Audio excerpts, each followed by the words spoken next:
Welcome back to Potted Living. Today I'm going to be talking about the Yezberry bush, which is one of my absolute favorite potted plants that I have here on my balcony. What's really nice about this bush variety is you can grow it all across Canada and certainly in the northern United States. You can't grow it in the southern parts where you don't get a freeze because this bush does need to get at least 600 freezing hours in the wintertime, meaning it needs to basically have the soil turn to ice so that it can rejuvenate itself for the summer and produce lots of berries. And here I have my Yexberry Solo and my Yezberry Maxie. Now the Yezberry is a very close relative of the Haskap bush. What's unique about the Yezberry though, it's a pure Japanese strain. So there are Japanese and Russian varieties that are the most common Haskaps. Some are crossed, like I believe it's called the honeysuckle. Haskap is a cross between a Russian and a Japanese variety. The Yezberry is a pure Japanese version. So I'm going to be updating you throughout the summer to show you how this bush looks, but I'll give you a few details. What's really wonderful, it's one of the first to flower in the season.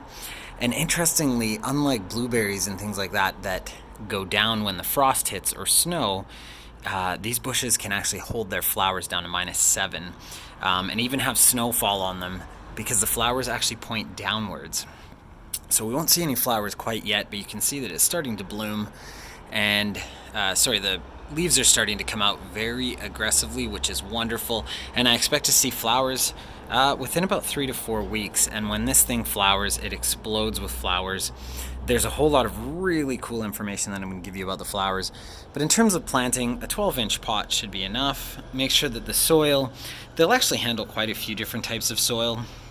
But I used regular outdoor, potting soil that's got enough aeration.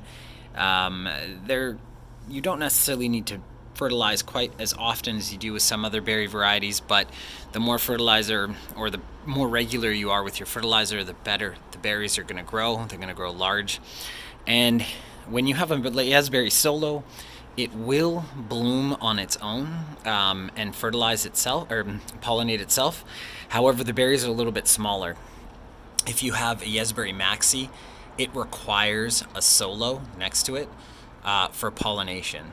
So just something to keep in mind. I bought both because I wanted the cross-pollination between the two and I wanted bigger berries. But it's not necessarily something you have to do. Over the winter, I did, as you can see, prune down a number of the stalks, probably about a third, so that we could get some new growth coming up, because the berries do produce off of the old wood, but after about 2 or 3 years, that old wood gets a little bit spent and the berries really just aren't as big or as wonderful. So you do want to prune out about 1/3 every fall or spring to let more space for some new growth. So this is just part 1. I'll come back to you when we see the flowers bloom with some more cool facts about the amazing Yezberry bush.